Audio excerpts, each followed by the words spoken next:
জয় নিতাই, জয় গৌর, জয় জয় শ্রী রাধে শ্যাম। গুরু বৈষ্ণব ভগবান এই তিনে শরণ, এই তিনে শরণ হয় বিঘ্ন বিনাশন, এই তিনে শরণ হয় বাঞ্ছিত পূরণ। আমরা আসছি শ্রী অধিক মাস বা মল মাস বা পুরুষোত্তম মাস এ বিষয়ে আলোচনা করব। তাই অধীশী দর্শী বৈষ্ণববৃন্দ, শতনবৃন্দ, মহাত্মাগণ, প্রভু সন্তানগণ, বাবাজীগণ, যেই যেখান থেকে আমার ইউটিউব চ্যানেল দর্শন করেন, ভুল ত্রুটি মার্জনা করবেন অধীশী দর্শী হিসেবে। যে শাস্ত্রজ্ঞ নয়, তবু মনের একটি ইচ্ছা যে আমিও একটু বলি, যাতে সবাই মঙ্গল হয়। ভারত ভূমিতে জন্ম যার, সার্থক কর করি পরোপকার। যদি ভজনানন্দী ভক্তগণের সেই ভজন পুষ্টি হয়। তাই মল মাস বলতে পরিত্যাজ্য মাস। 12 মাস, 1 বৎসর,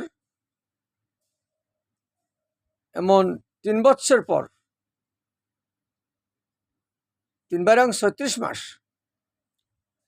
36 মাসের পরে 37 মাস আসে, তাকে বলা হয় মল মাস বা অধিক মাস। আবার একটি নাম আছে পুরুষোত্তম মাস।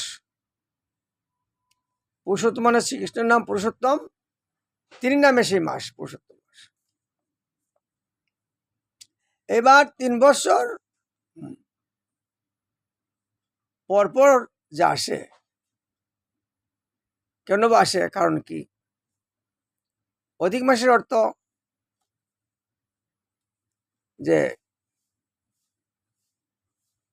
12 মাসেই তো সেই সবসময় আসে। 2 বছর 3 বছর পরে যে একটি মাস বাড়ে, মানে একটি চান বর্ধিত হয়। বৈশাখ মাসের শুক্লাপক্ষের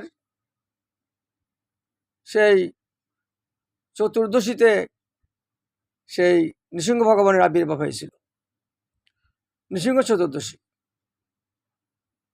বৈশাখ মাসের শুক্লাপক্ষের চতুর্দশীতে নৃসিংহ ভগবানের আবির্ভাব হয়েছিল। এই নৃসিংহ ভগবান আসার কারণেই সে অধিক মাস। এই হলো মুখ্য অর্থ। আর মল মাস এলো গৌণ অর্থ। তাই মাস কি করে হয়? 27টি নক্ষত্রে একটি মাস হয়। 14টা তিথিতে এক মাস হয়। 2 পক্ষে এক মাস হয়, পূর্ণিমা এবং অমাবস্যা। এভাবে চলছে সবসময়। এবার দেখলেন সৃষ্টিকর্তা ব্রহ্মা, ওই তো মাস তো এখানে চলছি, কিন্তু হিরণ্যকশিপ সেই ভাতৃঘাতীর প্রতিশোধ নেওয়ার জন্য সেই ব্রহ্মার আরাধনা করছেন বহুদিন হিমালয় পর্বতে। চাইছিলেন অমর বর, কিন্তু অমর বর দেন নাই। বলছেন অমর বর দেওয়া যাবে না, তুমি অমরের মতন কিছু বর চাই নাও।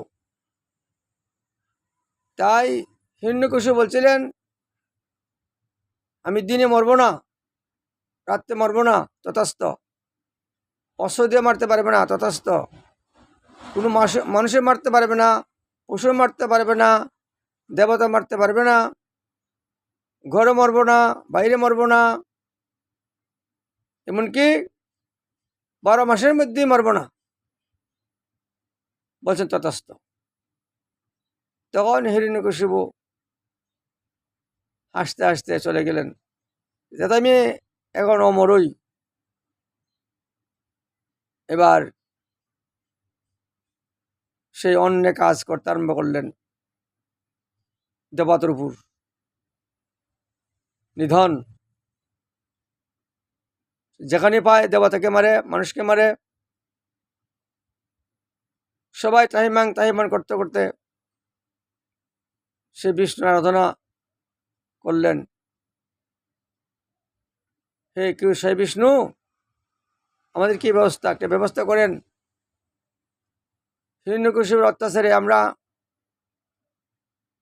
বাঁচতে পারছি না, ত্রাহিমাং করতেছি। দেবগণ দেবরাজ্য পরিত্যাগ করিয়া অন্য কোনো দিকে চলে গেলেন। কি তেমন নাকি?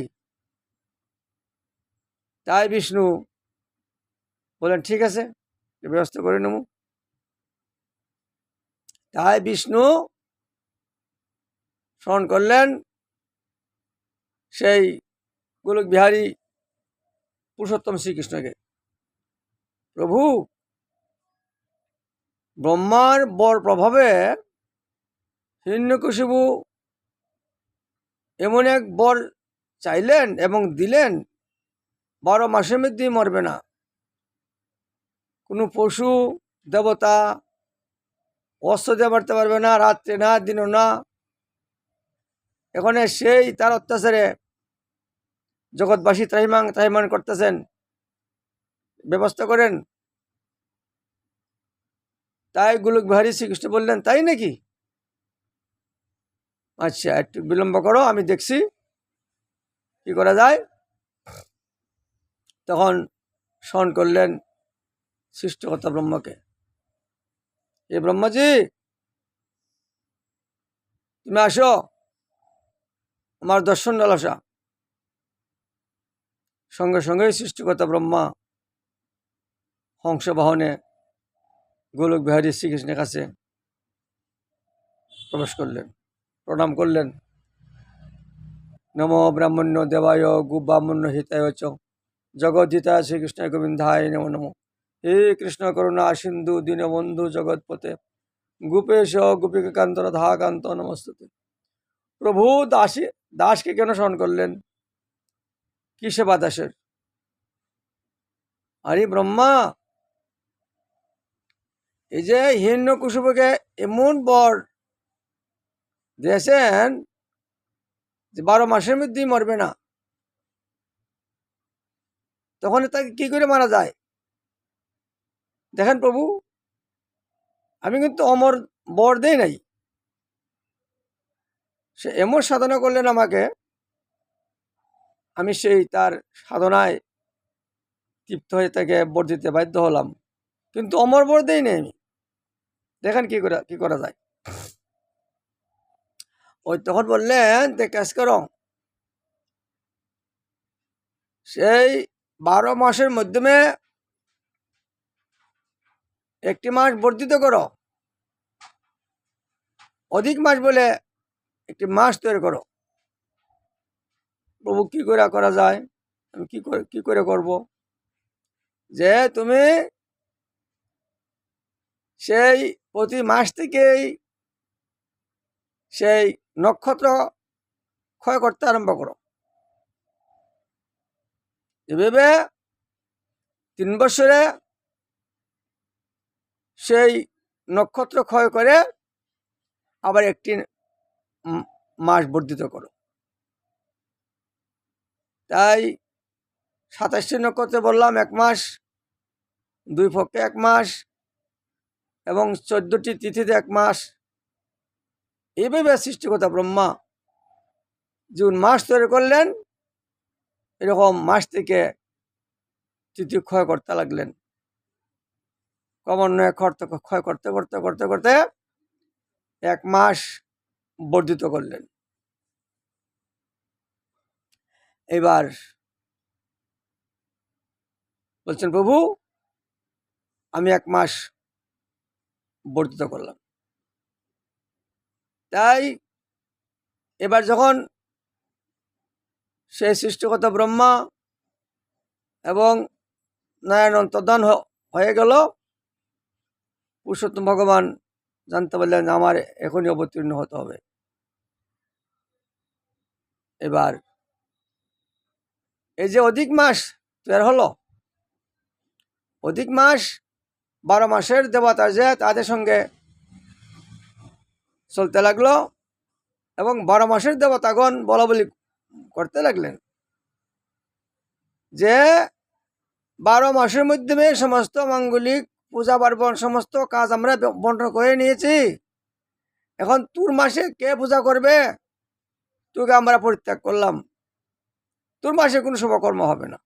এমনকি গাইল বকা দিতে আরম্ভ করলেন। তখন সেই অধিক মাসের দেবতা সেই দুঃখ পাইয়া কানতে কানতে সেই গোলক বইয়ের শ্রীকৃষ্ণের কাছে প্রবেশ করলেন। পুরুষোত্তম ভগবান, হে পুরুষোত্তম ভগবান, আমারে কেনই সৃষ্টি করলেন যে 12 মাসের দেবতাগণ আমাকে মন সে গালি দিতে আরম্ভ করলেন। আমি কেন তৈরি হয়েছি? আমার মাসে কোনো শুভকর্ম হবে না। তাই এখন যদি আমার মাসে কোনো শুভকর্মই না হয়, আমি কাকে নিয়ে থাকবো? কেন আমার সৃষ্টি করলেন? দুঃখ সহিত কাঁদতে লাগলেন। তাই পুরুষোত্তম শ্রীকৃষ্ণ বললেন, তুমি দুঃখ করো না, আমি তোমাকে সৃষ্টি করেছি। কারণ এখন যদি তোমাকে সৃষ্টি না করি, অধিক মাসের মাধ্যমে এক অসুরকে আমি হত্যা করব এবং প্রহ্লাদকে রক্ষা করব। সে অনেক অত্যাচার করতে আরম্ভ করলেন। তাই দুঃখ করো না, যদিও অধিক মাসে অন্য কোনো মাঙ্গলিক পূজা পার্বণ হবে না, দোষী বললে সেই 12 মাসের দেবতাগণ সাব্যস্ত করলেন এবং তোমাকে ত্যাগ করলেন মঙ্গল মাস বলে। কিন্তু আমার যে ভক্তগণ আছে, রসিক ভক্তগণ, সাহসিক ভক্তগণ, তারা এই মাসকে ভালোবাসবে। কেন? যে 12 মাসের 3 বছরের মাধ্যমে যেগুলা কাজ, শুভ কাজ হবে না, এর থেকে অধিক শুভ কাজ হবে অধিক মাসে। কি? লক্ষ্যনাম জপ, বৈষ্ণব সেবা, হরিনাম সংকীর্তন, ভাগবত পাঠ, গীতা পাঠ, সাধুসঙ্গ, দান, ব্রত, পূজা, তুলসী পরিক্রমা। এই মাসে যারা দান করবেন কোটি গুণ বর্ধিত হবে।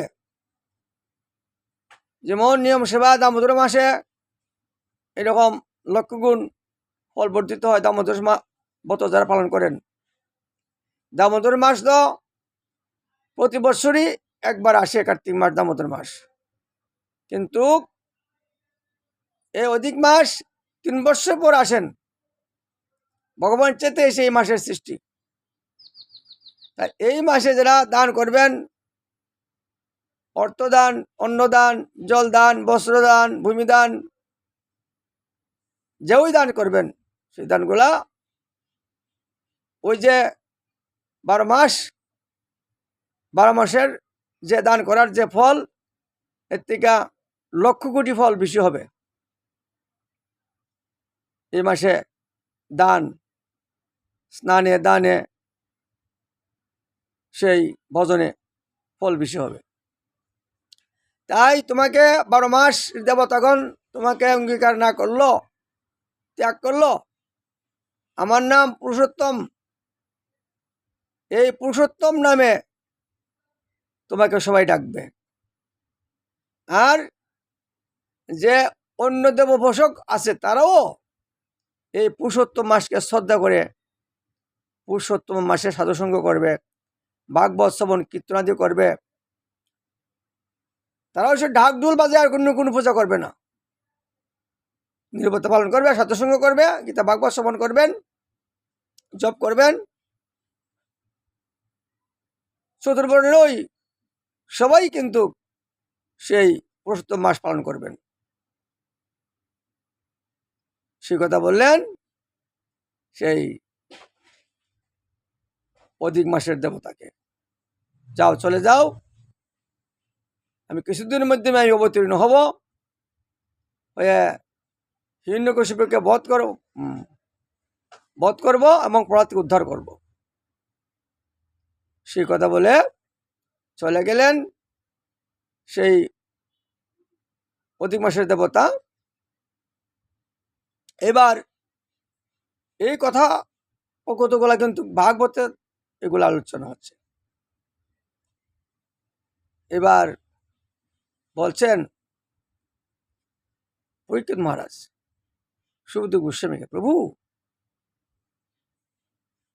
এই অধিক মাস আসলো এবং এমন অসুরকে নিধন করবে, আবার তিনি ঘরে আবার প্রহ্লাদকে রক্ষা করবে, অসুরগুলো এই ধরনের কি করে ভক্ত হয়? বলুন প্রভু, শোনার ইচ্ছা পুরাণ কাহিনী। তে বলতে লাগলেন শুকদেব গোস্বামীপাদ, শুনুন মহারাজ, হিরণ্যকশিপ কেন ক্রোধ হলেন? হিরণ্যকশিপুর ভাই হিরণ্যক্ষ, পাতালে তিনি বাসস্থান। সেই ভগবান যখন বিষ্ণু যখন দিলেন পৃথিবী ব্রহ্মা সৃষ্টি করার জন্য, তখন এই পৃথিবী নিয়ে গেল হিরণ্যক্ষ পাতালে। তখন সৃষ্টিগত ব্রহ্মা ভগবান বিষ্ণু শরণ নিলেন, প্রভু কোথায় সৃষ্টি করব? পৃথিবীতে নিয়ে গেল সুরে। তাই এই বিষ্ণু আবার সেই বরাহরূপ ধারণ করে এই হিরণ্যকে বধ করে এই পৃথিবী আবার ব্রহ্মা হাতে দিলেন, ব্রহ্মা সৃষ্টি করতে লাগলেন। তখন ওই এই হিরণ্যকের ভাই হিরণ্যকশিপু সেই ভাতৃঘাতির প্রতিশোধের জন্য সৃষ্টিকর্তা ব্রহ্মার তপস্যা করেছিলেন, আমি বিষ্ণুকে কোথায় পাবো, তাকে হত্যা করব। কিন্তু বিষ্ণুকে কোথায় পাওয়া যায়? পাওয়া যায় কি? তাই তিনি যখন হিরণ্যকশিপু যখন তপস্যায় যায় হিমালয়ের মাধ্যমে ঠান্ডা, তখন তিনি স্ত্রীর নাম ছিলেন কয়াদি। খালি থাকাতে সে দেবরাজ ইন্দ্র তিনি কে নির্জনে ভাইয়া নিয়ে চলছেন, অবলায় কিছু করতে পারে না। এমন সময় দেবর্ষি নারদ মুনির দর্শন রাস্তায়, বলছেন, হে ইন্দ্র দেবতা, কোথায় নিয়ে গেছো? কোথায় নিয়ে যাচ্ছ? কয়েদিকে হিরণ্যকশিপুর স্ত্রী এত সে এখন তপস্যা আছেন। মহারাজ দেবর্ষি, হিরণ্যকশিপুর অত্যাচারে আমরা থাকতে পারি না, আবার তার স্ত্রী গর্ভে আবার একটি সন্তান, সেও তো অসুর হবে, এই জন্যই নিয়ে চলছি, তাকে সে উদরেই মেরে ফেলব। বলছেন দেবর্ষি নারদ, না না, তা হয় না, দ্রুণ হত্যা মা বাপ, তুমি তাকে নেবে না, দেখি কি কি হবে। তখন তিনি ধ্যানস্থ হয়ে দেখলেন এই সেই কয়েদের ঘরে আসবে প্রহ্লাদ ভক্ত, বলছেন আমার আশ্রমে নিয়ে যাবো, দিয়ে দাও, ছেড়ে দাও। নিয়ে গেলেন, ইন্দ্রদেব চলে গেলেন দেবকুলে। এই দেবর্ষি নারদের আশ্রমে যতদিন ছিলেন ততদিনই সেই ভাগবত কথা শোনাইতেন, আর ভাগবত কথা শুনতেন, আর কয়েকদিন সেবা করতেন। ওই সময়কালীনই সেই হিরণ্যকশিপু তপস্যায় ছিল। যখন তপস্যায় সিদ্ধি লাভ করলেন, ব্রহ্মা গেলেন, দেখেন যে সেই দেখা যাচ্ছে না কোথায়, সে চৌদিকে বরফ। যখন দৃষ্টি করলেন, বরফ গলার পরে দেখলেন হিরণ্যকশিপু শুধু খালি কঙ্কাল। এখান থেকে ওম ব্রহ্মাজি ওম ব্রহ্মাশি, সেই ব্রহ্মাজি বিভিন্ন জপ করতেছেন, বর্ষাও। ওই তখনই তিনি বর্ষাইছিলেন, আমি অমর বর চাই। শুকদেব বললেন এই কাহিনী। এবার শুনুন, এবার যখন প্রহ্লাদ যখন জন্মগ্রহণ করলেন, সেই প্রহ্লাদকে দিলেন গুরুকুলে, ষণ্ডাবর্ক তাদের কাছে গুরুকুলে। ষণ্ডাবর্ক হইল সেই দত্তগুরু শুকাচার্যের শিষ্য, তারা মারক বিদ্যা শিখায়, এগুলো শিখে না। তখন জিজ্ঞেস করলেন হিরণ্যকশিপু, পুত্র কেমন বিদ্যা শিখেছ দেখি, বলো দেখি, জগতের শ্রেষ্ঠকে? বলছেন, পিতা জগতের শ্রেষ্ঠ তো একমাত্র বিষ্ণুই। এই বিষ্ণু আমার শত্রু? কুল থেকে ফেলে দিলেন। ষণ্ডবর্গ ভালো করে শিখাও। গুরু বলে, কি বিদ্যা শিখাচ্ছ? মহারাজ আমি তো বিদ্যা শিখাচ্ছি, সে তো আর শিখছে না। আবার দলবল নিয়ে সেই ভগবানের বিষ্ণু নামই করতে আরম্ভ করেন। তখন শাস্তি দিতে আরম্ভ করলেন। পাহাড় থেকে ফেলাই দিলেন, জলে ফেলাইলেন, এমনকি অনেক সর্প একত্র করে সর্পর কাছে দিলেন, এমনকি বলে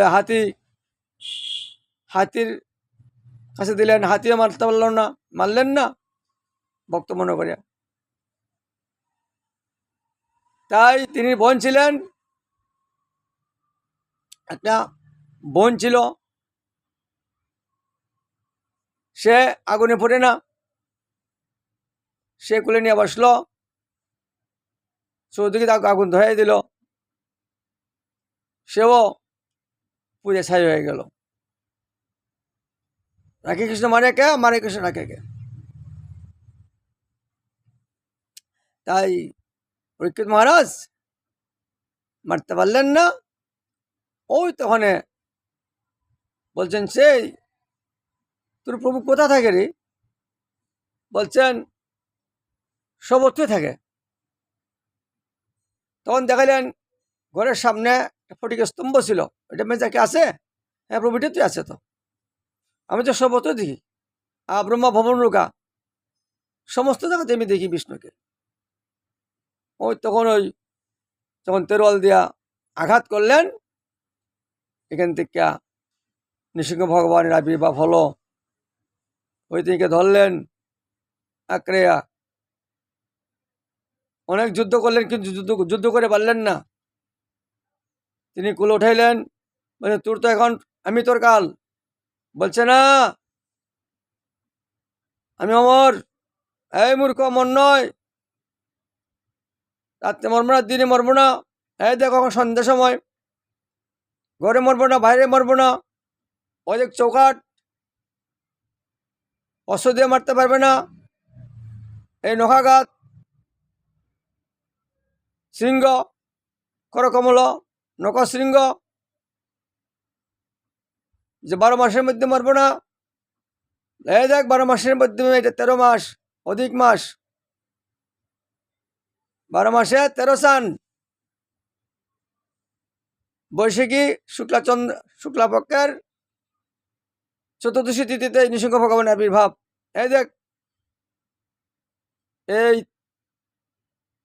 মাসটা ছিল না অধিক মাস। ওই তখন দেখলেন সত্যিই এই জন্য তো এমন নয়। এইভাবে নৃসিংহ ভগবান সেই হিরণ্যকশিপু বধ করলেন। জয় হিরণ্যকশিপু মর্দনকারী নৃসিংহ ভগবান কি, ভক্ত প্রহ্লাদ মহারাজ কি। তাই হুঙ্কার করতে লাগলেন, জগৎ টলমলে হইতে লাগলো, দেবগণ স্তুতি করতে লাগলেন, মা লক্ষ্মীদি প্রার্থনা করতে লাগলেন। কে প্রার্থনা শুনছেন না? বলছেন একটি ব্যবস্থা আছে, যে প্রহ্লাদ কাছে যায়।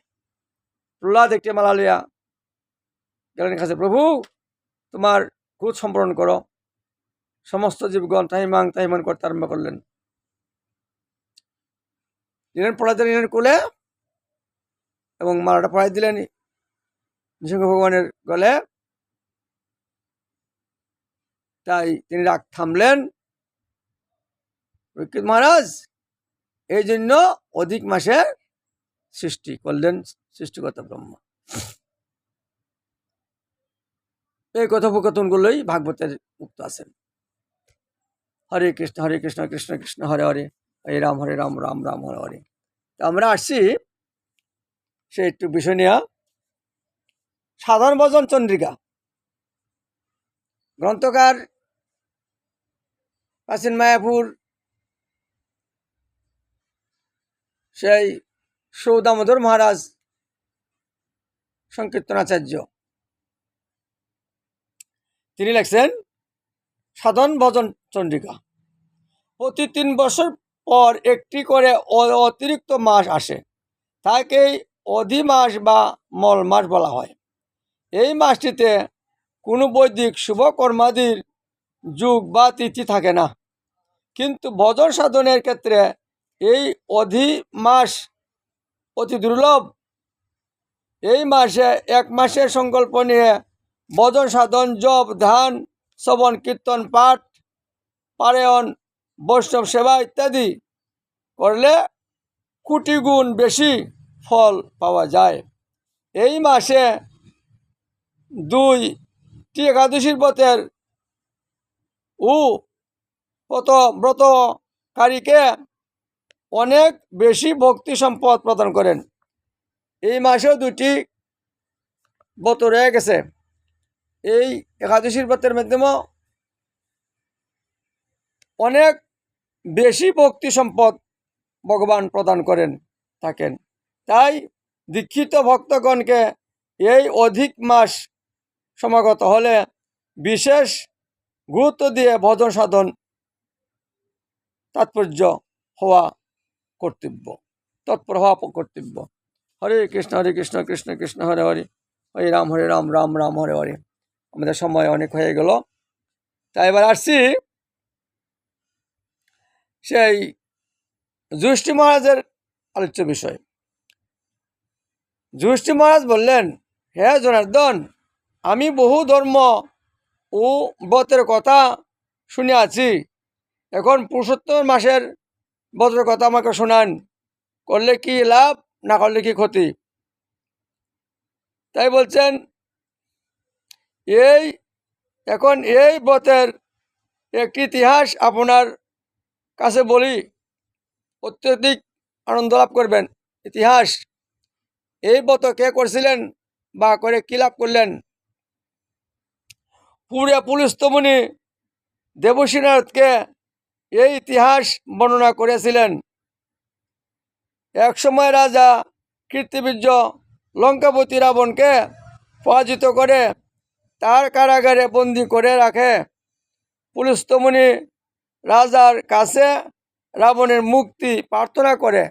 পুলস্ত্য মুনির আদেশে, সেই মুনির আজ্ঞায় রাজা রাবণকে মুক্ত করে দেন। এত শক্তিশালী কি করে হইল?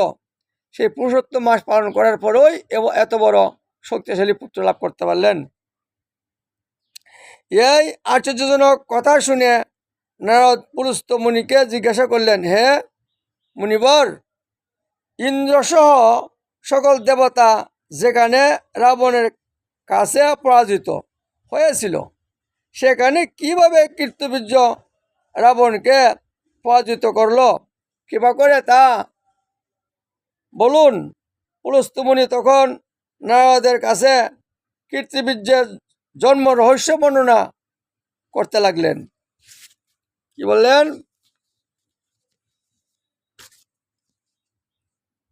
ত্রেতা যুগে হয় বংশে কৃতবীর্য নামে এক রাজা ছিলেন।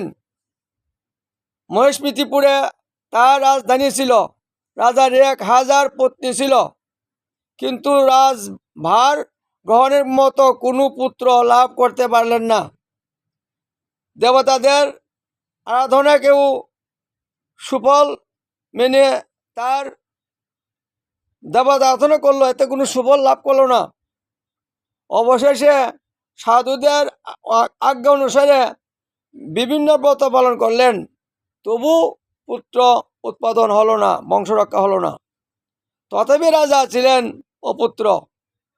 মন্ত্রীর উপর রাজ্যভার অর্পণ করে তপস্যায় যাবেন বলে স্থির করলেন।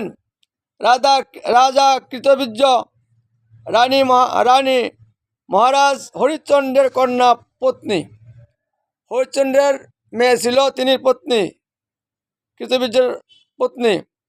তাই রানীর সহ পদ্মিনী ছিলেন অত্যন্ত প্রতিব্রতা। স্বামীর সঙ্গে তিনি তপস্যার জন্য মন্দার পর্বতে গমন করলেন।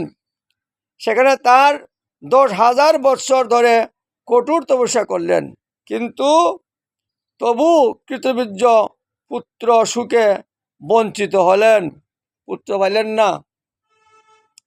রানী পদ্মিনী মহাসাধী সত্রী অনুসূয়াকে জিজ্ঞাসা করলেন। অনুসূয়া এমন একজন সতী ছিলেন, অনেক সময় শ্রী ব্রহ্মা বিষ্ণু মহাদেব তারাও পরাস্ত হয়েছিলেন, এমন এক কাহিনী ছিল। হে সাবিত্রী, পুত্র লাভের জন্য আমার স্বামী 10,000 বৎসর তপস্যা করলেও বিফল হয়েছে। হে অনুসূয়া, তুমি একটা ব্যবস্থা করুন, আমার একটি পুত্র সন্তান চাই। আমার স্বামী 10,000 বৎসর তপস্যা করলেন, কোনো পুত্র হলো না, বিফল হয়েছে। এখন যে ব্রত পালনে ভগবান প্রসন্ন হন এবং অতি শ্রেষ্ঠ পুত্র লাভ হয়, এমন কোন উপায় বিধান করুন। তাই পদ্মিনীর প্রার্থনায় অনুসূয়া প্রসন্ন হয়ে বললেন, 32 মাস পরে একটি মাস, অধিক মাস পুরুষোত্তম নামে আসেন। এই মাসে এই পুরুষোত্তম মাসের ব্রত পালন করো, নাম জপ, যজ্ঞ, পূজা পাঠ, বৈষ্ণব সেবা এমন করো। এবং 2টি একাদশী আছে, পদ্মিনী এবং পরা। এই একাদশী শ্রদ্ধাশীল পালন করো, করলে তোমার পুত্র এমন পুত্র হবে শক্তিশালী। এই মাসে পদ্মিনী ও পরা এই 2টি একাদশী এই ব্রত পালন করলে পুত্রদাতা ভগবান শীঘ্রই প্রসন্ন হবেন। তাই পুরুষোত্তম মাস ব্রত পালন করলেন এবং একাদশীর ব্রত করলেন। অনুসূয়ার নির্দেশে পদ্মিনী পরম শ্রদ্ধার সহিত একাদশী ব্রত পালন করলেন এবং পুরুষোত্তম মাস ব্রত পালন করলেন। সেই ব্রতের সন্তুষ্ট হয়ে স্বয়ং ভগবান গরুর বাহনে আরোহণ করে পদ্মিনীর সম্মুখে উপস্থিত হল। ভগবান বললেন, হে ভদ্রে, আমি প্রসন্ন হয়েছি। পুরুষোত্তম মাসের সমান কোনো মাস আর প্রিয় নয়। আমার যত মাসে থাকুক, পুরুষোত্তম মাসের থেকে শ্রেষ্ঠ কোনো মাস নাই। তোমরা শ্রদ্ধার সহিত এই পুরুষোত্তম মাস ব্রত পালন করেছ, তাই তোমরা বর চাও, আমি বর দিব। এই মাসের আমার পরম প্রিয়, তাই এই মাস আমার পরম প্রিয়। তুমি সেই ব্রত যথাযথ পালন করেছ, তাই আমি তোমার ইচ্ছানুরূপ বর দান করব, বর চাও। ভগবানের স্তব করে রানী বললেন, হে ভগবান, আমার স্বামীকে আপনি বরদান করুন। ভগবান তখন রাজার কাছে এসে বললেন, হে রাজেন্দ্র, আপনার অভিলষিত বর প্রার্থনা করুন, কি বিলাস, কি চাই? মহানন্দে রাজা বললেন, হে জগৎপতি মধুসূদন, দেবতা, মানুষ, নাগ, দৈত্য, রাক্ষস আদি কেউ তাকে পরাজিত করতে পারে না, এমন এক পুত্র আমি চাই। আমি প্রার্থনা করি। রাজার প্রার্থনায় অনুসারে বরদান করে ভগবান অন্তর্হিত হলেন। তথাস্থ, তুমি এমন এক পুত্র তুমি লাভ করবে, স্বয়ং রাবণও তার সাথে যুদ্ধ করে পারবে না।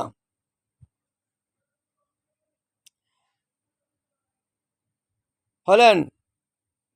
রাজা পত্নীস নগরে ফিরে গেলেন।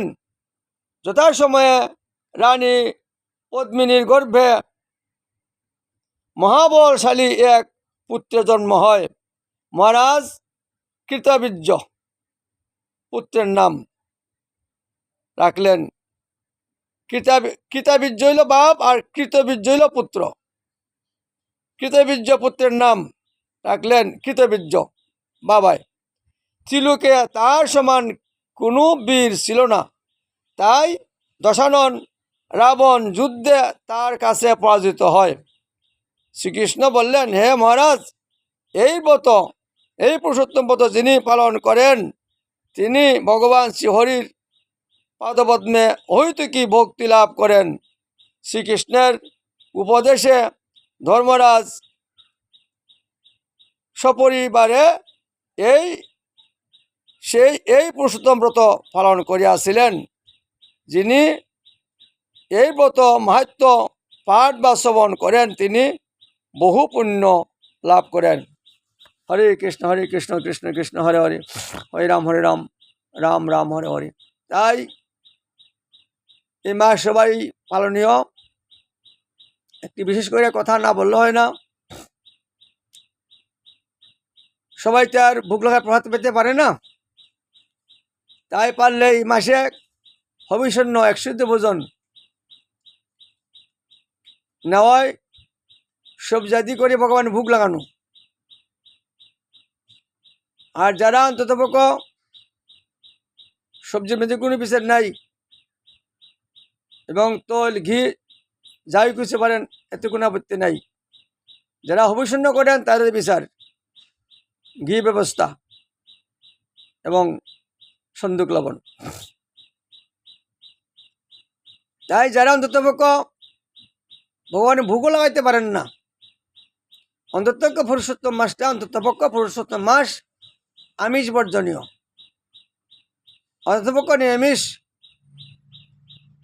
যারা অন্ততপক্ষ সেই শুদ্ধ চাউল খান, এই মাসটা আতক চাউল খাইতে পারলে ভালো, সাত্বিক আহার হয়ে গেল। তাই সর্বশেষে আলোচ্য বিষয় যে চন্দ্রমাস এবং সৌরমাস বলে একটা বাক্য রয়ে গেছে পুরাণে। সূর্য মাস হল 365 দিনে 1 বৎসর, আর চন্দ্রমাস হইল 354 দিনে 1 বৎসর। ওই জন্যই এই মাসে একটু কমতি বললেই সেই সৃষ্টিকর্তা ব্রহ্মা সেই নক্ষত্রগুলা ক্ষয় করে সেই একটি মাস বর্ধিত করেছিলেন। তাই পুরুষোত্তম মাসের জয় হোক, পুরুষোত্তম ব্রতকারী জয় হোক। বাঞ্ছা কল্পতরুভ্যশ্চ কৃপা সিন্ধুভ্যশ্চ পতিতানাং পাবনেভ্যো বৈষ্ণবেভ্যো নমো নমঃ। সর্বে ভবন্তু সুখিনঃ, সর্বসন্তু নিরাময়াঃ, সর্বে ভদ্রাণি পশ্যন্তু, মা কর্চিৎ দুঃখভাগ্ ভবেৎ। ওম শান্তি, ওম শান্তি, ওম শান্তি। জগতে সবাই শান্তি লাভ করুন। জয় ভারত মাতা কি, জয় গোমাতা কি, জয় সনাতন ধর্ম কি, জয় সনাতন ধর্ম অবলম্বনকারী ভক্তবৃন্দ কি। জীব হিংসা বন্ধ করুন, গোমাতা পালন করুন। জয় জয় জয় গৌর, জয় জয় শ্রী রাধে শ্যাম। সবার মঙ্গল হোক।